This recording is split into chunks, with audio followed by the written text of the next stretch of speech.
Welcome to our podcast that we are calling Absolutely Mary and Lois. And I immediately have a problem with knowing anybody called Mary because if you look at the Bible, Mary's centre to every story. yeah, I'm just a sideline. Most people don't know my name's there at all. And I feel a little bit inadequate when I'm talking to Mary because she did have quite a role, didn't she? yeah. I mean, not going to lie to you, she was pretty amazing, wasn't she? Yes. I mean, I'm not being funny. Mother of Jesus, Oh, Jesus's best friend. But growing up, see Lois, I didn't really like my name. didn't you? Yeah, I thought it was really boring, plain, plain. Mary was plain, you know. But now I celebrate it. I feel really Oh, privileged. you should do. I And that, think it's a yeah, good a thank good you. name with a good history. It's a good history. I Ma- mean, I'm not. I mean, I can't compete with those that have gone before me, mind. But you know, but you but I do feel you privileged. carry that really well. But anyway, there is one other person who knows that your name's in the Bible now, and that's me because you've told me. Yes, she was Timothy's grandmother. Was she? Yeah, and a woman of unfeigned faith, apparently, whatever that means. But my father wanted to call me Myrtle. But you know, that's one of my favourite names. Is it? Yeah, because my sister is called Maria. You couldn't make it up really. Same name, different in many cultures, isn't it? Maria and Mary. But I call her Myrtle. That's her nickname from me, Myrtle. So it's a nickname, is Yeah, it? yeah. Well, my mother wasn't having any of that, and she joined forces with my grandfather, and he wanted me called Lois. So I wasn't Myrtle. I don't think I look like a Myrtle, do I? I don't know what a myrtle would look like. Do you know, I'd always thought if I had a turtle, I'd call it. If I had a turtle, I'd call it Myrtle. It's the best name for a turtle, isn't it? Yeah, okay. So why are we doing this podcast? Let's Well, get off the Yeah. name So, thing. so I say absolutely every other word almost, and I noticed that you also do that, Lois. I do. And I was thinking about the word absolutely, and it is an everything word, isn't it? So it sort of is a kind of totality word and everything. So I thought absolutely everything would be what we would talk about. Yeah. And because we say it, that word, such a lot, and it's kind of seems to be running through our veins like a stick of rock, we'd call ourselves absolutely Mary and Lois. Well, actually, as soon as you came through the door, one of the first things you said to me, I said in reply, absolutely. She did. That's very true, yeah. So it's at the top of our sort It's of very list. much part of our vocabulary. So that's why we've called it Indeed. absolutely Mary and Lois. So what sort of things do you think we're going to talk about? Well, we want to talk about, I think, anyway, and we talked about this, didn't we? We said we want to be controversial. We want to be, what else do we want to be? Well, we want to talk about current things as Current well. affairs, yeah, current things. What's in the news today? Yeah. Yeah, what's on the adverts? They're annoying, aren't they? Yeah. And there was one advert you suggested we talk about. I did, yeah. It really gets my goat. I got to be honest with you. Pure cremation, yeah. I reached a certain age. I'm older than you, just always remember that. Yeah. I've reached a certain age where I get pure cremation stuff through the door. I get it in my inbox. I get it now on the television. I don't know what people are trying to say to me. Awkward. It is very awkward. Do you get a lot of this stuff? Not yet. But as you mentioned, you're a bit older than me, I so am maybe older that's than what I've you. got to come. I am older than you, and I just don't do anything with it because, I'm not going to use that service. It might be right for some people. I wouldn't criticise some people for using it. But this pure cremation stuff and residential care housing stuff is coming through the door to me. God, but they haven't met you, have they? They know that you're far from all that kind of stuff. Well, I think I am. You've got a lot of life in you, Lois. Do you But reckon? yeah, absolutely. I'm, Oh, I'm 25 up yeah, of here. course you are. Yeah, I'm yeah. stuck at 25. But the thing is, um, you said if that's what people want, that's up to them, and you're right. But I also think that it's being shoved in our faces. This whole like, let's keep, let's keep death simple. Let's keep it clean. Let's keep it neat. Let's avoid any emotion in it.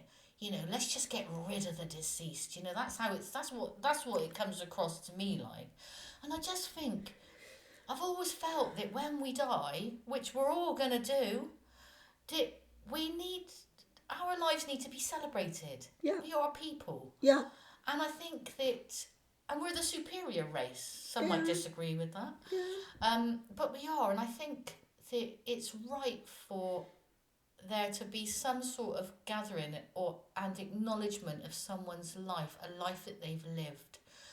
And I think when we cry and we mourn, when even when we we go visit the deceased, don't we, to pay our respects, yeah, and then in the funeral setting they are there before us, and we, if you like, it's an old-fashioned word, lament, but it does mean crying yeah, out and yeah, really throwing your emotions into that situation and your tears, and it's painful. It's painful, but I guess what really narks me is that we've grown into a society that's afraid of pain, that we're afraid to show our emotions fully like that, so we bypass them, and I don't think it's healthy for us in the long term. I do think women are a bit better though, don't you? Within certain groups and with certain friends, Yeah, I think that women are much better at showing their emotions and have been seen as somehow weaker because of that. But I think it's yeah, much more healthy. yeah, And I think that currently there's a lot more coming out about, being healthy and expressing how you feel. yeah. That is true. Yeah, that is true. Whereas there was a point where everybody just kept their emotions in check. Yeah, that. Well, we've come a long way from then, haven't we? But I think I don't know. I mean, specifically then, say with the pure cremation thing. I mean, in a minute we're gonna get lots of other. I'm sure there probably already is lots of other businesses that have been set up Yeah, that aren't. You've got pure cremation. I'm sure there's a simple cremation out there. I'm sure there's um, a pain-free cremation. I don't know what they're going to be calling all the, but it's the beginning of something, isn't it? I This. suppose so. I do think as well, though, that we have to accept. I mean, you and I are well steeped in the church and the way the church does things. Yeah. True. But a lot of that is irrelevant, and I think we have to recognise that. That largely what the church does is irrelevant, although quite a proportion, I suppose, come to the church for their funerals. But it seems to me there's been quite a move to cut God out of Yeah. that entirely, Yeah. isn't it? Yeah. I'd say that's true. It's interesting, isn't it? Because when we go through um when we go through the death of a loved one, and we go through loss, even, and loss comes in many forms, we the conversations will always come back to, is there something else? What else is there out there? And often people can gain sort of quite a bit of counsel, if you like, from someone talking to them and bringing God into the equation. Not everyone would want that, but No. you do get a sense that lots of people are looking for that when they are faced with Yeah, the I think death of it's a one loved of one. those points in anybody's life with the loss of a loved one where questions are being asked of something Yeah, beyond what we naturally see. yeah. Now, I have to say, the Welsh love their funerals. They're always packed. I Everyone mean, I've been to. my parents would go to anybody's funeral or everybody's funeral that they knew. It could be one a week sometimes, maybe a bit of an exaggeration, but the Welsh love a good funeral. Yeah. Now, when my mother was getting older, she went to a friend's funeral and she rang me up and she said, I've been to a really interesting funeral today. It was a humorous funeral. Right. Humorous funeral. Yeah. I think she meant a humanist one, but she was quite interested in it to see how, it was done. And I've seen some pretty good I'm sure there weren't much humorous fun going on funerals. I hope my funeral's going to be humorous. Because Yeah. that would fit, wouldn't it, really? Same, yeah. Well, it'd fit with us, wouldn't it? Because that's what we like. Yeah, to do, I isn't hope it? there's going to be a bit of humour in it. But the Welsh, oh my goodness me, a real Welsh funeral starts in the house with a service in the house with the family. You move on to the church where the church is packed. You then move on to the hillside where I come from. And, people come around, the local male voice choirs there. Wow. And you have a really good old sing over that burial. So quite the opposite then to a, if you like, a simple Oh, cremation or a simple service. very far from simple. And what you might call the wake or the funeral do Yeah. is always marked, really, how know. good it is. I went to someone's dad had died, and I went to their funeral over in Wales. It finished at 2:00 in the morning. Yeah, that's a good celebration, isn't it? It's really that's a very extensive celebration of someone's life, and I think was very necessary for them at the time, which was great. Yeah, we do like our funerals, and being serious for a minute, it helps part of the grieving. Yeah. Well, you're all together, aren't you?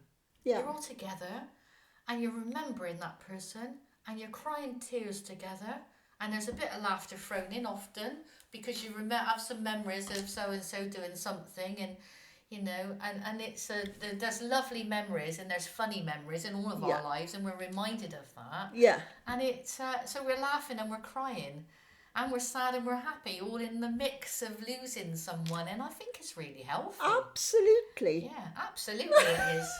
Well, given this is our first podcast, So our little we've little sort of got onto a really serious subject, haven't we? Yeah, we have got onto a serious subject. Yeah, it's no laughing matter, is it? Dying. Not really, no. No. But it all comes to us. It's how we cope with that eventuality, isn't it? And it's. But for the record, I would like an all guns blazing, not literally guns, but an all blazing funeral service. So my friends there, I like a bit of fun and laughter mixed in, because that reflects the person I. Well, I once said to my husband that I wanted this piece called Dies Irae. I think it's Verdi who wrote it. Yeah. And it's very loud and very powerful, and I wanted him to get the best local choir in to sing it. It's a classical piece. It's a classical piece. And the reason I wanted that was because I really wanted them to be sure that I was dead, really. Do you know, so if it's mine, if I go before you, can you poke me or something like that, or stick a... You need to be sure. Yeah, definitely. You do hear some stories. I don't think you do these days. I think back in, the 1800s. Yeah. I think we know now, don't we? Do we know now? I think they're pretty spot on about it now. But yeah. So I don't know what was going through my mind at the time, but I felt to have a really loud musical piece with a big choir that's a good idea. would somehow sort of really make certain that Yeah, because if you're not waking up and you start dancing or singing along, then they'll know you're gone. Also, on another note, the waiting time for funerals these days, if you're led in a casket for that long with no food and water, you're definitely going to be dead by the time your funeral happens. Do you know, my husband's family came from Northern Ireland. No, we didn't. Right? Yeah. My mother-in-law was Northern Irish. That's another tale. But in Northern Ireland, they have their funerals within 3 days. You die one day, there's 1 day between, and then on the third day, they are buried. How does that work? I don't know. That's a the really system. quick turnaround, though, That's isn't it? And in lots of cultures, very similar, isn't it? Well, in Islam, it's the same day, isn't it? Or within 24 hours. It's quick. Yeah, it's quick. I mean, I suppose in some countries, they're living in really hot climates, aren't they? So I guess it's right, It makes sense, yeah. That they don't hang around for too long. Yeah. But here, Yeah. can be a very long waiting time. And that doesn't help people grieving, does it, at all? No, not Because really. I do think a service, whatever kind it is, helps to... I think draw the line is the wrong phrase, because if you're close to somebody, you never quite draw that line. No, that's right. But I do think that a process like a funeral and preparing a funeral and what goes into it and what's going to be said is part of helping the grieving process, do you think? 100% agree, yeah, I do. Very much so.